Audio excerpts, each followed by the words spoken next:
In them. I think we're live. Hello. Hello. It is another Monday. Yes, Catherine already mentioned my favorite Gorey. I didn't know what to touch on, but it just so happens that I do have a page on the Gashly Crumb Tinies. I have a Gorey book right over there I should grab. Hi, Tammy. I didn't get to say hi to you last night. I missed you somehow, but I saw later that you were there. I'm glad you were. I'm glad you're here now. Hello to you and Linda. Happy Monday.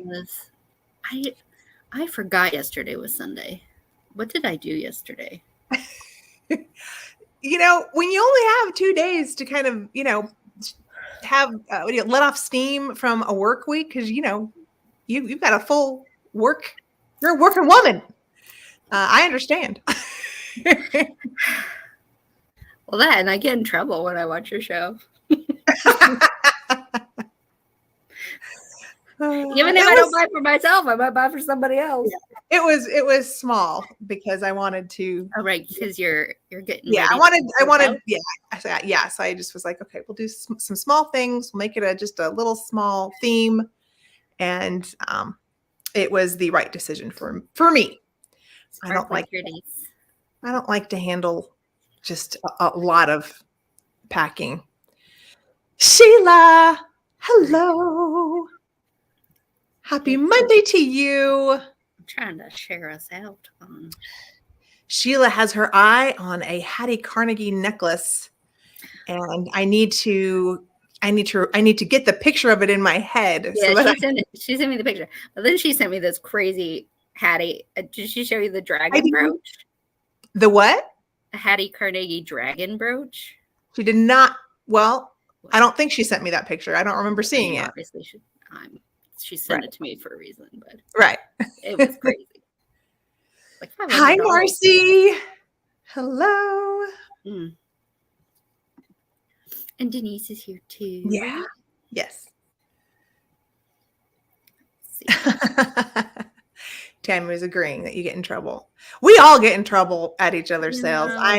We all do it. I think the fact that we're a part of this community means that we all have small willpower issues.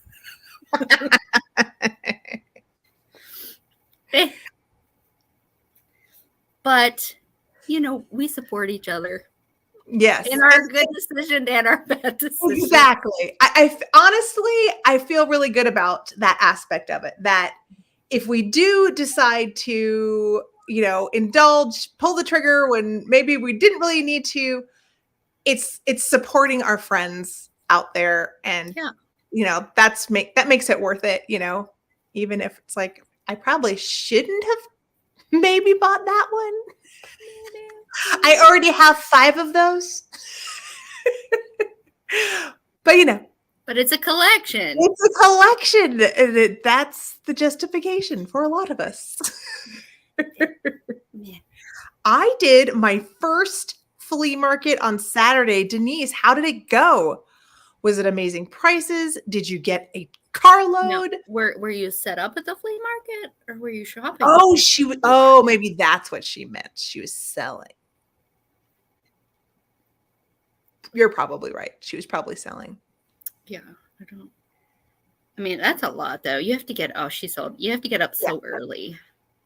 Yeah. Like I'm tempted to take a bunch of stuff to the flea market, but in order to get a space, you have to be there like by 5 a.m.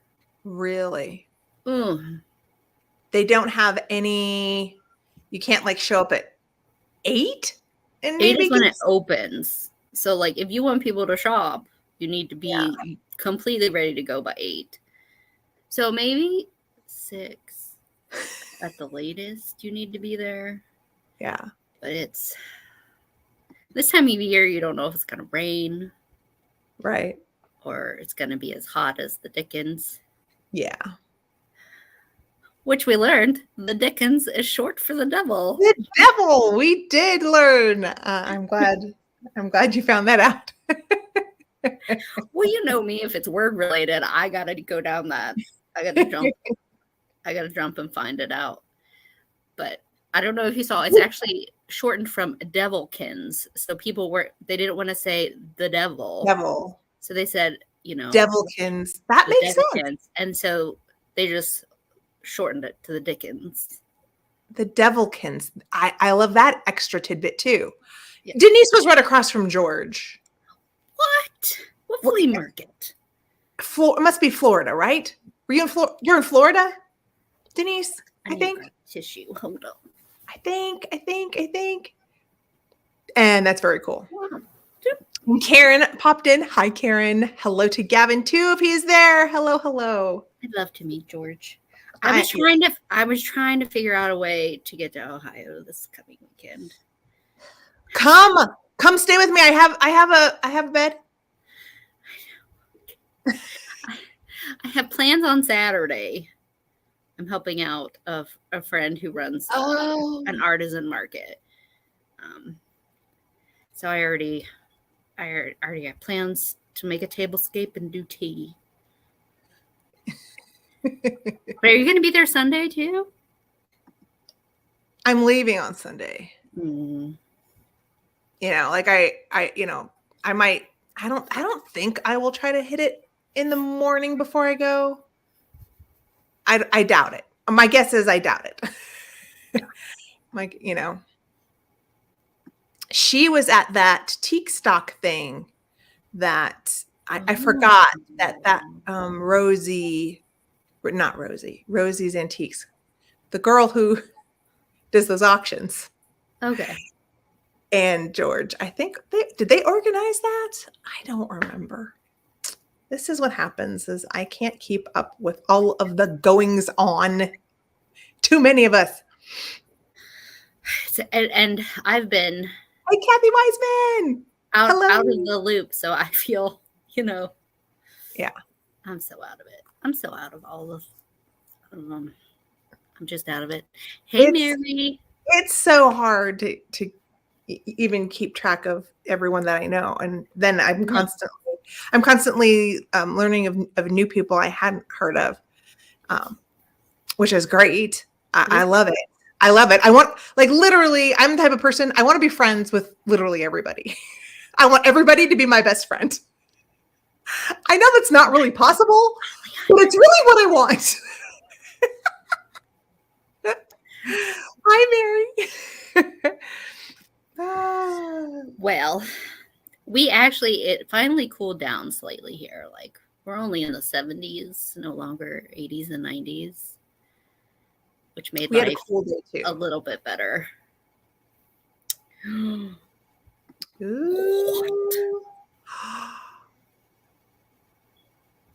Wow, Jennifer, that's so freaking cool. Is it on like your Instagram or something so we can see these? I really want to cut shapes into my bushes in front of my house. Like, really. I just don't know if it's possible with the kind of bushes I have. Or if, you know, I have right. Usually they do it with boxwood, like boxwoods, I think. Yeah. Boxwood? Mine are privet. Yeah.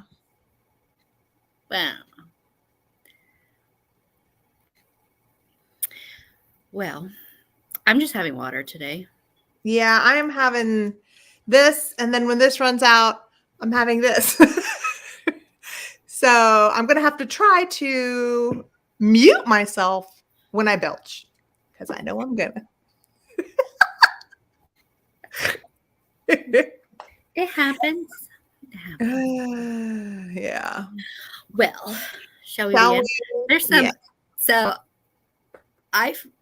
somebody shared this picture on the right, and so it brought me back to our chic charcuterie. But this is all chili.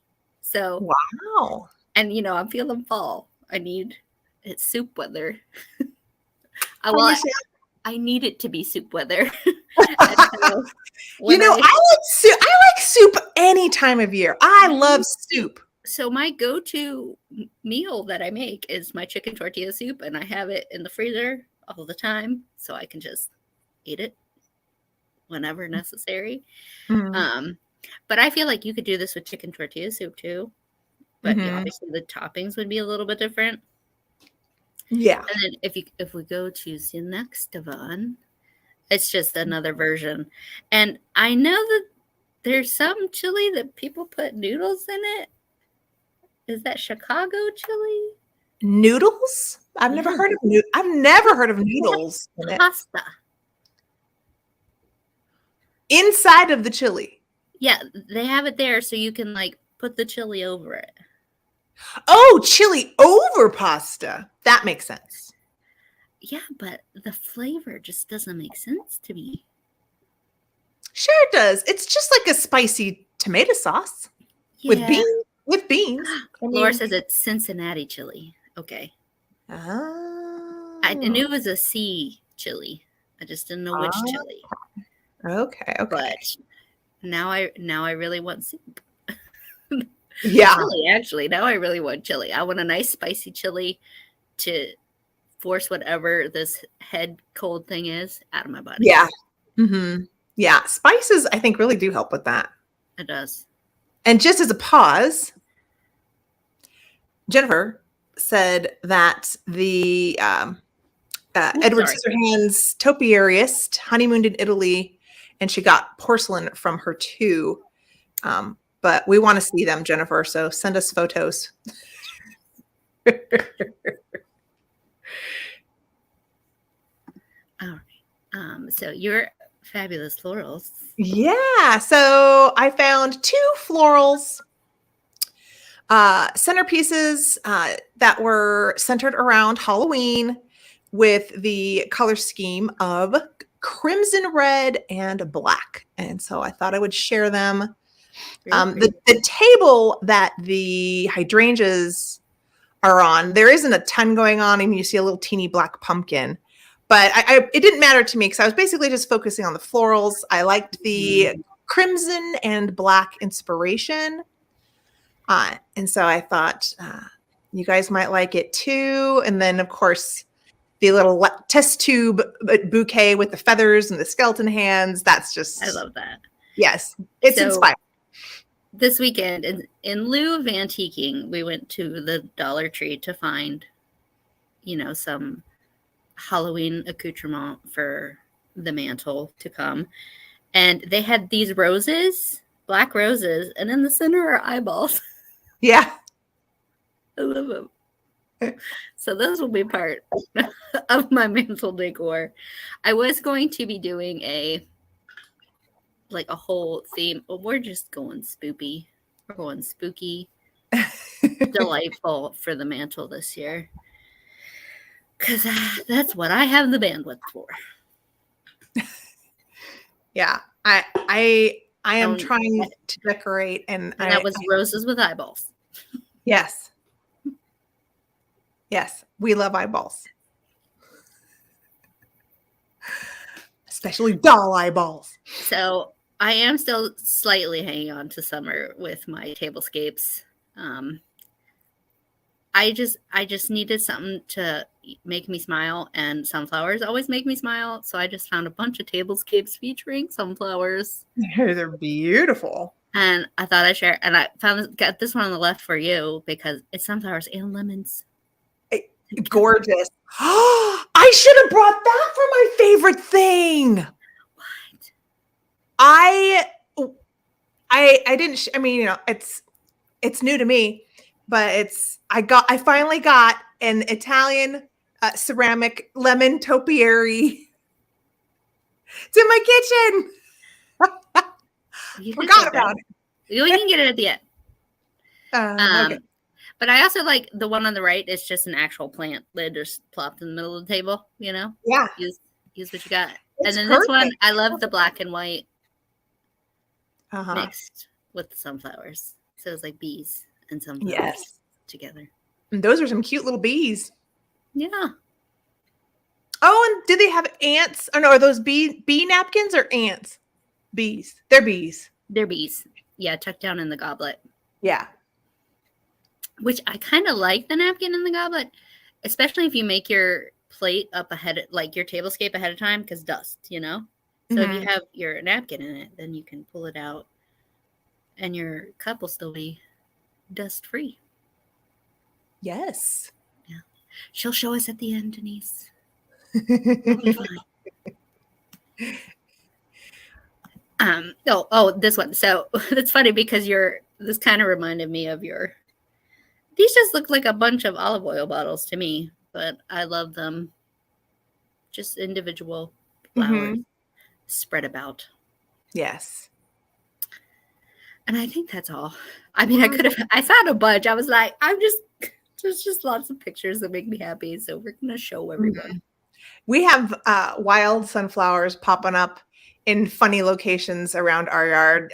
We have neighbors about 3 houses down, and she plants sunflowers. And so the seeds always end up scattering somewhere, and we'll have a random little sunflower stem. The birds will deliver them wherever they choose.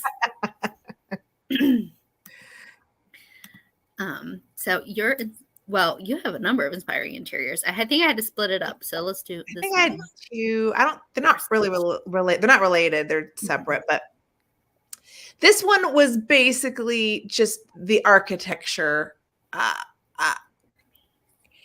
and the surrounding. I mean, I don't know, but it was beautiful enough where I was like, okay, so even though it's kind of modern, that column is very traditional. I mean, definitely like leather bound books, a beautiful traditionally framed piece of art down there near the console table. I loved how there was still some really rich traditional elements, but in this amazingly beautiful, more modern architectural home. Everything is beautiful about it. You know, I might not love the sofa. Sofa might not be my jam, but I mean, it looks like it could be comfy to lay on. I could live here. Now, I mean, the only reason I have a sofa like that is if there's a giant television on the wall, because that looks like a lounging sofa situation. Yeah, it does. It looks like because it's way too deep to sit and have a conversation on. Yeah, you're right. It's like a twin bed width, I think. Which you saw my new couch. That's basically what but I got it, so it was comfortable to watch TV on. Yes, exactly. And Harry popped in. Hi, Harry. Love you. This was inspired by Susan. So Susan did her little kitchen remix where she was trying to arrange her, which inspired me to finally like attack my kitchen countertop because I don't like the way my kitchen's laid out right now. And there's very little I can do about it. So I was looking for inspiration for how to make my little coffee nook better. And then I found all these. And this is mainly around like using existing furniture in new ways. So here we've got like a sideboard. Both of these are different kinds of sideboards. But then I found this little table, which that's cute. We've all seen these tables at yard sales. Right. That's a really cute repurpose. I like that. I loved how they painted it and added the hooks for all the things. I feel like this was in a dorm room, the rest of this picture. And I was like, okay, it works. It's still a really cute idea. And then on the right is where lots of people are doing this with old armoires. You know, the 80s, 90s armoires that you find. Like they're all different styles, but I loved how this one was painted and how they put the wood in the back. Yes. I just really like the lines of it. Yeah. Yeah, I've never seen that idea either. Oh, there's a whole rabbit hole if you want to go down it, but and then of course I was like, well, where could I put a hutch? I am going to be shocked if you find a place for another cabinet, Angela.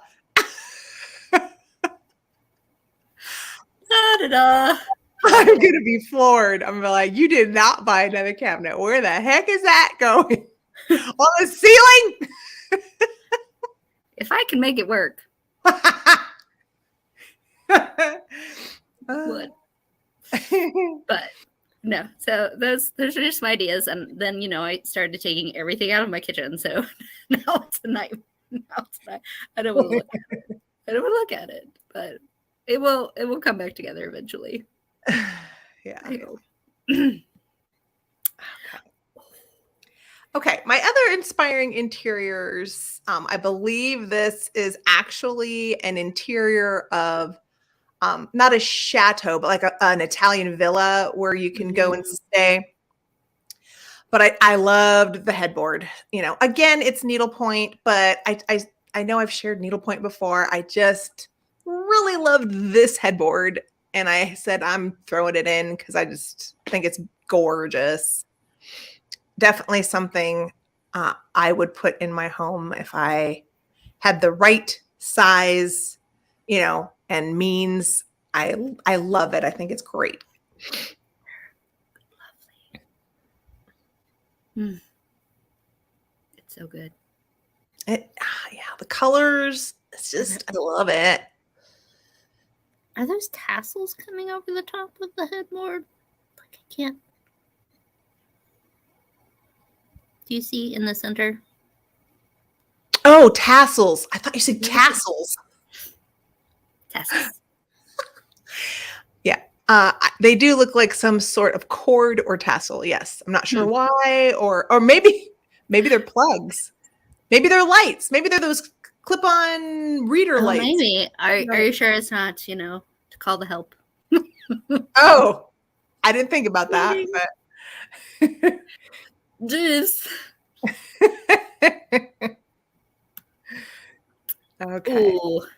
And then I grabbed this picture just to quickly discuss, switching into fall color schemes and deeper hues. And I know a lot of people, I think I was watching a video of Karina's Tarnished Treasures where she said I think it was her. Someone said that they didn't like orange. I personally love orange, especially rusty orange. But I was thinking, if you don't like orange and brown, you could, put something like this combination of like a really pretty cranberry and indigo, incorporate that into your fall decor and color scheme to transition into more of a dark, warmer, wintry feeling. Yeah. I like it. That couch almost looks denim, Yeah, maybe it is. Danielle. Oh, was it Danielle? It was somebody. Oh, so somebody in one of the groups I'm in shared their collection they've been collecting for years of fruit and vegetable themed crockery, plus the bonus birds on top. That's really cute. And I just loved how they displayed it. The grouping, the rainbow, and it just shows, if you start picking up, if there's something you absolutely love and you start picking up pieces here or there. Yes, Kevin. Then, it can make a big impact. I love it. I like the it's not like it's just vegetables, just fruit. They've got mushrooms and strawberries and apples, and then they've got all the edibles, squash, lettuce, and it really does work together, especially like this. And I hope that she uses them too, and not just displays it. But I didn't ask. Yeah. Oh, this is a good combo. Yeah. I have 3 of these, and I do put them out at Halloween time. But then I saw this collection, and I said, I am lacking in black pie birds. Put it on the agenda. You need 4 and 20. I need 4 and 20 black pie birds in my kitchen for my Halloween decor. It's going on the list. Large. Super large copper pie plate. Yeah. Hey, Kitsch Corner. Hey, Kara. Hi. Welcome in. No eggplant. Mm-mm. Mm-mm. You don't like to eat eggplant? No, Laura's being silly. Oh.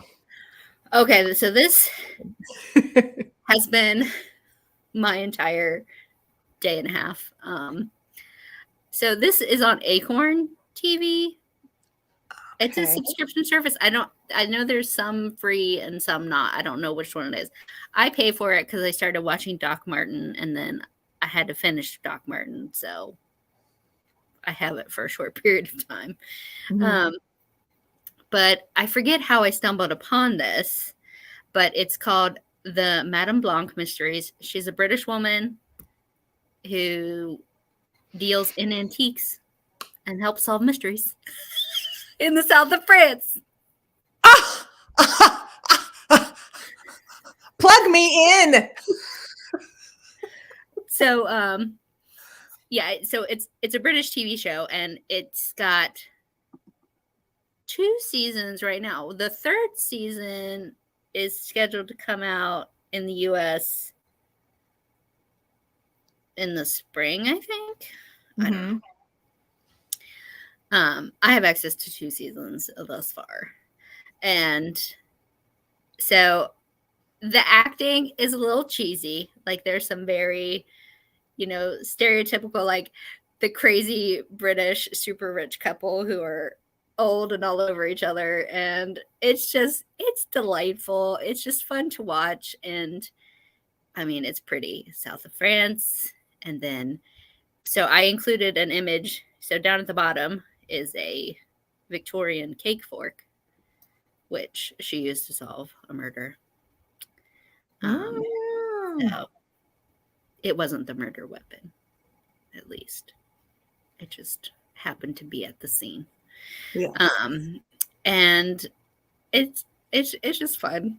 It's silly. It's called Madame Blanc because her last name's White, Jean White. Oh, okay. So I was just like, Mrs. White. I was like, okay. It's just, if you need to kill time, and apparently you can get it on DVD, check your local library, check other free subscription things. I found it on Acorn, but that does not mean it's the only place to find it. And I'm halfway through season 2, and I don't want it to end. I got to either subscribe to Acorn TV or, like you said, I need to walk into the library and order some of this stuff. The library is a great resource. I haven't watched Agatha Raisin. There's another thing that I got recommended that I saved and completely forgot about once I started watching this. So stay tuned for next time, not next week. I've never even heard of Agatha Raisin. I don't know. We don't know. But this is the chateau the rich old couple live in. It's at the top right. Beautiful. Yeah. Same thing, but in England. Okay. The staircase is gorgeous. Well, I watched what was it, Father Brown, which is very similar feel. Mm-hmm. Okay. But that's all for the standard. Oh, awesome. Recommend, Angela. Yeah, I mean, it was just, I was like, are you kidding me? Like like somebody made this just for me to watch. And it was, I was feeling real down, and it was exactly what I needed. So yeah. Harry says that the chateau looked like a Newport, Rhode Island home. Wow, they must. Hey, Helen. They must have good money in Newport, Rhode Island. Yeah, they must have some good money. Hey, Helen. Okay. I hope Devin are we ready to get in the mood to look at Edward Gorey? Always in the mood for Edward Gorey. All right. So I chose Edward Gorey. He's an illustrator. We're just going to do a short history highlight on him. So here he is. I didn't He realize was he had such a fab mustache. he was born in 1925. I didn't realize how old he was. Edward Gorey was a child prodigy and an excellent student. I mean, in everything. He was very interested in art at a young age, and he was very academically inclined. He skipped grades. I mean, he was very intelligent from the get-go. And after graduating high school, he enrolled for a few art classes at the Art Institute of Chicago before entering the U.S. Army. And really, it was only like a semester that he had at the Art Institute. And that is the culmination of his formal art education, is just those classes and that one short period of time. He served during World War II from 1943 until after the end of the war. And then that's when he enrolled at Harvard in 1946 with a major in French literature. It was during his time at Harvard when Edward, or his friends and family, called him Ted. Edward was Ted. This is the Harvard Times is when he really started getting active in artistic interests. He published stories, art, poems. He designed theater sets and also wrote and directed for the influential Poets Theater. So that kind of just gives you an idea of the kind of kid and young man he was. And for his career in 1953, Edward was offered a position in the art department with Doubleday's new imprint, Doubleday Anchor, in New York City. He illustrated tons of book covers. He added illustrations to text, and he provided typographic design. While he was doing that, he frequented the Gotham Book Mart. And it was the Gotham Book Mart that really kind of like helped his art become really popular. He exhibited his illustrations. They had like a small art gallery, I think, on the second floor at this place. Very, very, I guess, famous. I had never heard of it before, but it was a very artsy type of bookstore. And it was at this time where he started becoming very, very popular as far as his art goes and his book illustrations. And in 1960, he turned freelance and was able to maintain that position for the rest of his life. So that's pretty much what he did, is he worked as a commercial illustrator and then went freelance. And during that time, that's the next slide. Okay, I want to just quickly touch on his artistic style. So he drew in pen and ink. That was his art medium. And he used heavy cross-hatching. And I really liked this photo because it's an enlarged version of, you can see what his artistic technique was. Very heavy, dark cross-hatching. And his characters, for the most part, they tend to occupy Victorian and Edwardian settings and costumes, and is darkly comic. If you don't know who Edward Gorey is and aren't familiar with his illustrations, they lean toward the dark. And Gorey himself said that his style and settings, they had the effect of, quote, Victorian novels all scrunched up. If you think of, the spiritualism and stuff, that came out of the Victorian era, and, the obsession with the macabre, with all the funerary art and memento mori. Yes. To see where he got inspiration. Okay. So this is where I thought I was going. So in addition to the commercial illustrations that he did, he started to publish his own books and his own stories. So his original books were all very short, cute little books. And they were published obscurely at times and can be hard to find, or you can find them and there is a high price tag for them. Most of his stories now can be found in anthologies where collections of these stories are put all together and we can buy them at our local bookstores. But at the time, from the 1950s through the 1990s, he did publish these cute little books with his own original stories. And the first one is this one on the far left, The Unstrung Harp, with this dark mustardy color. Mm-hmm. That book was his first original work published, and it got a high critical acclaim. So that also kind of catapulted him because it got really good reviews by some New York book reviewers. And, you know, that really helps when your first book gets recognized and Mm-hmm. has, you know, good feedback from the critics. Yeah, I have The Shrinking of Treehorn that I got recently at Mhm. one of those random bookstores we happened upon. Mhm. I still haven't read it. Yeah. But I was So- like, I had to buy it because Yeah. it's gory.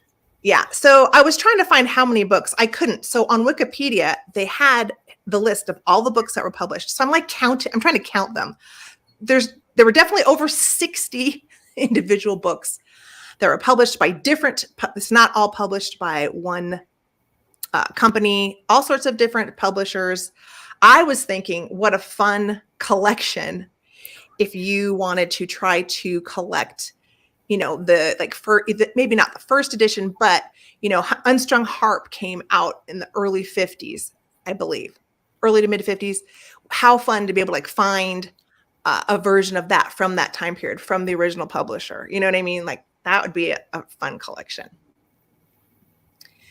Okay. So two things about Edward Gorey you might not know, but come to no surprise. Number one, he loved wearing fur coats. This was one of his signature fashion accessories. You can see him here on the streets of New York in his fur coat. And on the far right, you can see a particular character in a long fur coat, which I'm pretty sure is supposed to be himself. It's a bit like him, yeah. Mm-hmm. Yeah. So if you see, especially if he has like the beard and the glasses, I'm pretty sure that's supposed to be Edward. Another thing about Edward Gorey you might not know is that while he was living in New York, which was from about 1953 to 1989, he attended almost every performance of the New York Ballet. The ballet was like his obsession. That's what he did when he wanted to go out. He wasn't a huge like socialite having parties. He was a workaholic, and he would go out and either go to the movies or he'd go to the ballet. And his friends, If you're in New York, why not? yeah, and you can definitely see that influence in his artwork, in the way he illustrates and a lot of like his characters, the way they move. If you pay attention, you'll be like, oh yes, obviously he watched a lot of ballet and was very influenced by the movements and kind of gestures a ballet dancer might make. And the lines, I can, you know, now that you've said that, I can picture it in so many of his images. Yes. Oh, and there was a quote or not exactly a quote, but during this time, the New York City ballet choreographer, his name was George Balanchine, and Gorey is quoted by saying that Balanchine was his greatest inspiration and muse. So yeah, he was obsessed with the ballet. I read that during intermissions, you could always find Edward at a particular location in the lobby during the intermissions, where he'd be leaning against the same statue every night, and he liked to talk about the performances, the different ballet dancers. If a performance was done by a different ballet dancer, he would discuss like how different, maybe this one dancer did a certain move, like the terminology, everything, obsessed with ballet. So you might not have known that. All right. And two things that Gorey is famous for other than his books. In 1973, Gorey designed a production of Dracula for a small theater on Nantucket Island. It attracted considerable interest and in 1977 opened on Broadway as Edward Gorey's Dracula. It had huge commercial success with extraordinary reviews. It garnered 2 Tony Awards and ran for almost 3 years. And on the lower left, that's the actual set. And then on the right is a movie poster and a playbill for his. Frank Langella went on to play one of the best Draculas in a motion picture. Yes, but he started in this production. I did not know that. Like I've seen all the Dracula imagery, but I didn't know it was tied to a stage show. Yes, it had huge response. They ended up making like tons of merch after, in coinciding with this. They had a children's book that had the pop-up like theater to kind of like coincide at this time. And you can also find his illustrations. So they have like a storybook as well, I believe. But this was very popular. And after the 3 years, this is one of those ones where it would have like a tour. So it toured in America and London and I believe other countries. Let's see. So the second thing Gorey is famous for, other than his books, is the animated introduction for Mystery. And Mystery was a PBS television series that began in 1980. This was probably my first introduction as a child to Edward Gorey, because my mother was a huge fan of PBS. And I definitely remember as a young girl watching the introduction. And I always thought it was fascinating. I loved the illustrations, the Wailing Woman on the tombstone. And this was a very popular series, of course, with the host, the incomparable Vincent Price. I mean, how could it not be super popular? The voice. And I did, if you want to go back and reminisce, I did in my description, put a link if you want to watch the intro to Mystery. I've never seen it. Oh, see? There's some of you youngins who haven't seen it. Okay, so I don't think so, Michelle. I think that term gore precedes gory. Oh, yeah, I know. I was wondering if Edward Gorey leaned toward the macabre because of his last name. I couldn't find it in writing, but I was kind of wondering that, Okay, so Dance with the Devil. Yeah, so here's where there's a lot to comb through, so I just chose a few kind of books to look at, just a few. Dark whimsy is the perfect way to describe Edward Gorey's art. Yes. Yeah. So these are wonderful. Dark Victorian whimsy. Yes. Excuse me. Okay. So some of his books are definitely more adult leaning in nature. This one is Mysterious Messages. And you can see there is a lot of letters being passed around in different situations. There also are a more adult-leaning books where there's mentions of like trysts and frolicking off together. And that sofa one is pretty risque. Yeah, these two characters, it wasn't hard for them to influence so-and-so to come spend a weekend with them. You know what I mean? A lot of innuendo in some of these more adult-leaning books. Just a lot. And then this is one of my favorites, is The Doubtful Guest. This is the one I'm most familiar with. And The Doubtful Guest is where this character, this lovely furry penguin looking thing, but wears sneakers, shows up to, a house where they're having like, a weekend get together with friends. And this uninvited guest shows up on the doorstep. They're trying to figure out what to do with him. And by the next day, he's completely made himself at home. And he causes all sorts of ruckus. He's eating a plate. He's eating the plate. He's taking the phonograph off of the record player. He's ripping pages out of stuff. He's breaking stuff. He's just causing chaos. And I found out that the doubtful guest is supposed to represent children. So when you, for example, like when you invite, your friends over and they bring their kid with them, that's who the doubtful guest is. The guest that's not really, the only reason they came is because they came with their parents. They weren't really invited. Yeah, they were part of the package. And they always end up destroying stuff in your house. So I think this is one of the most amusing. I really like this one. And then Catherine Young's favorite. This is the Gashly Crumb Tinies, and this has a very much more darker, macabre alphabet. So you got C is for Clara who wasted away. K is for Kate.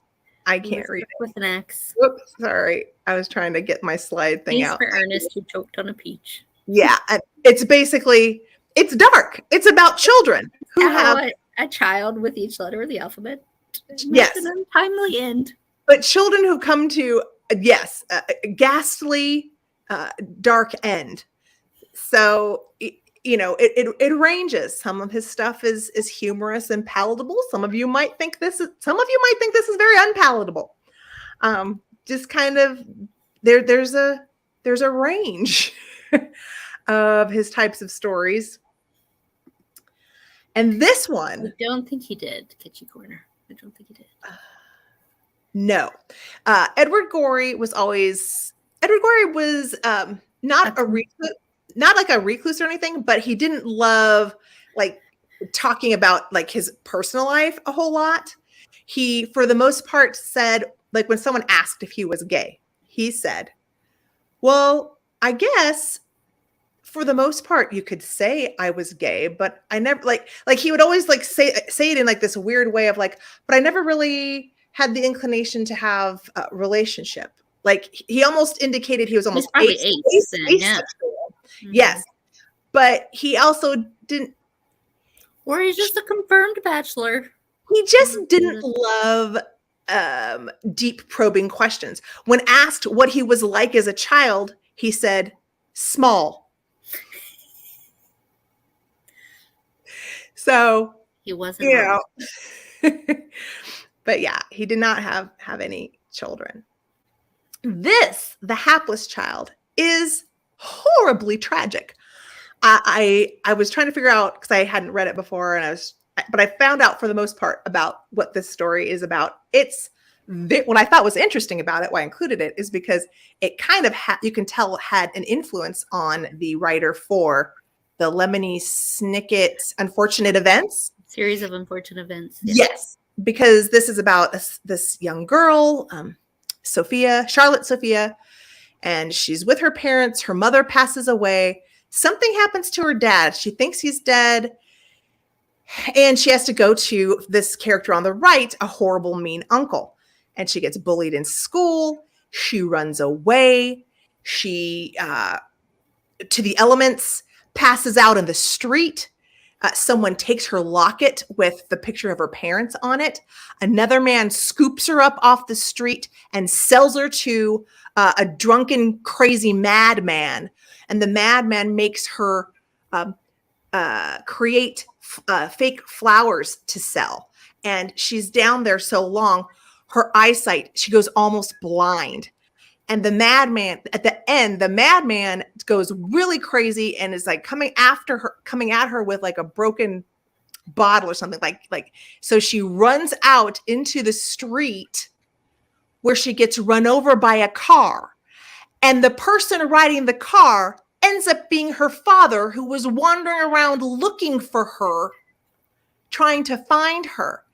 And so when the father comes out to see the child in the street, he picks her up as she is dying, and she is so changed, he doesn't recognize it is his own daughter.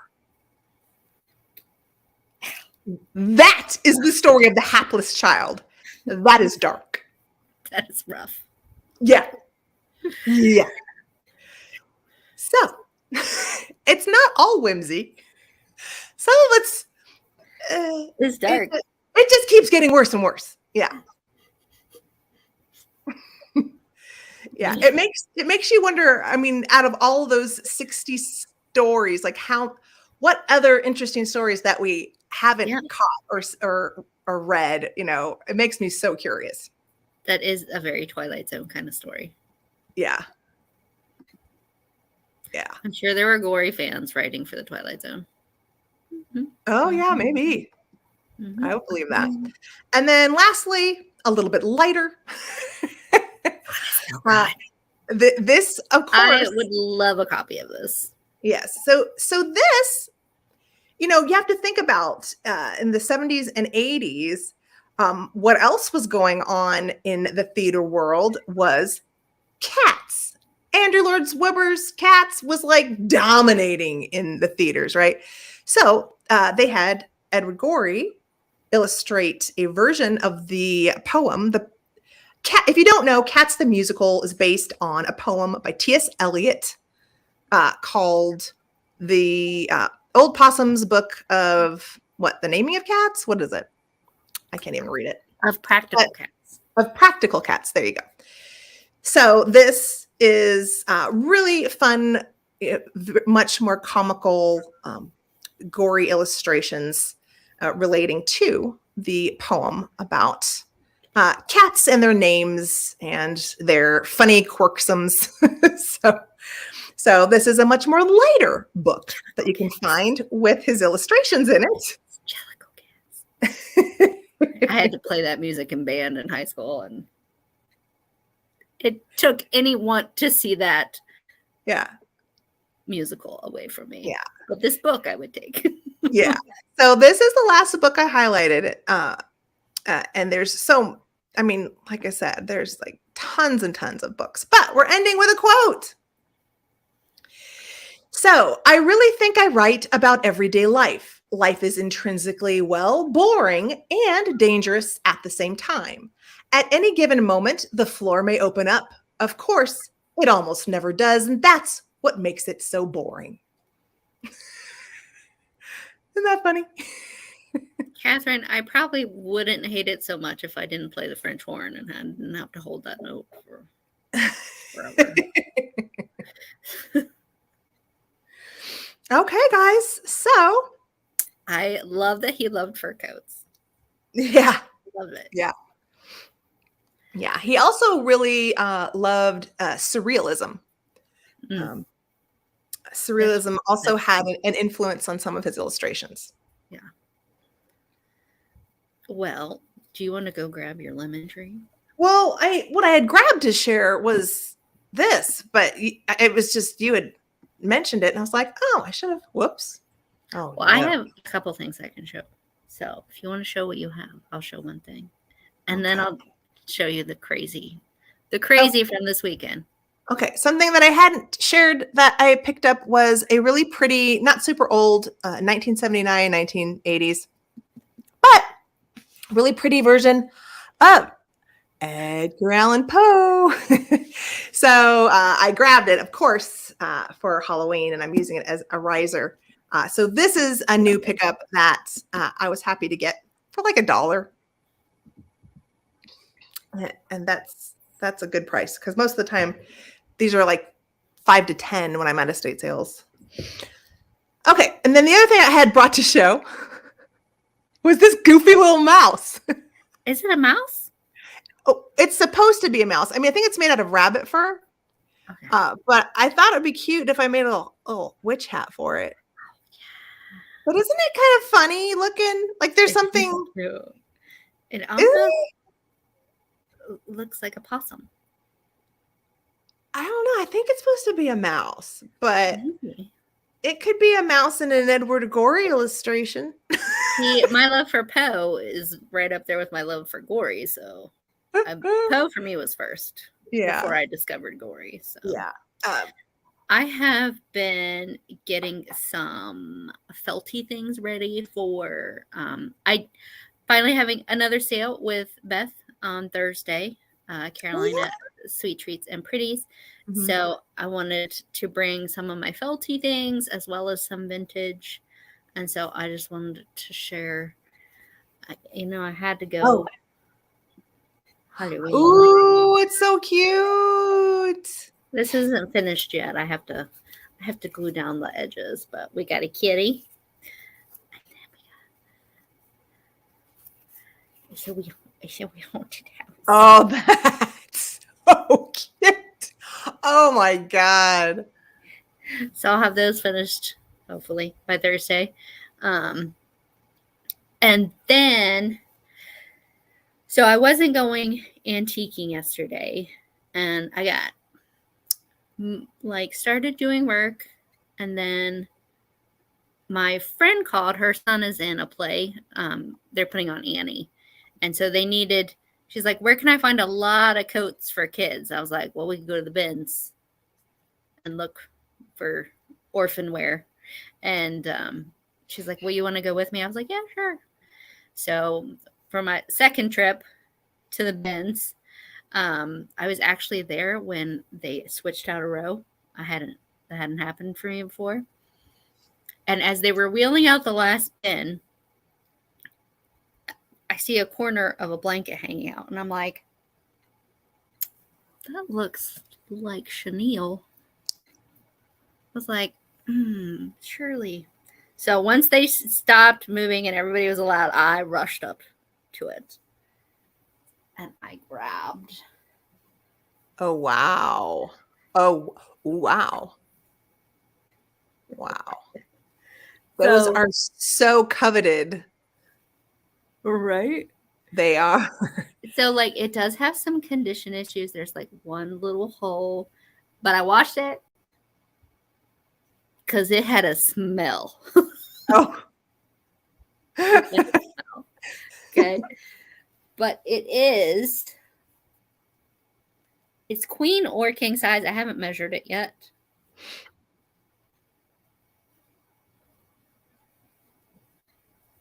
But it is the peacocks. Oh, wow. Oh, my God. And the color scheme. You could put that out at Christmas. Oh, my God. So, sorry, Malcolm. You should put that online, Angela. Well, I was thinking of selling it on Thursday. That's like a $200 blanket. Yeah.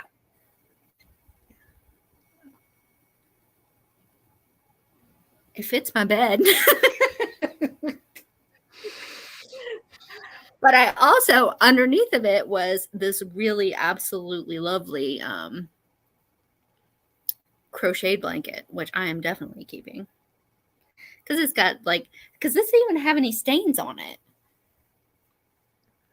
And there is some places, where this is a little worn, but.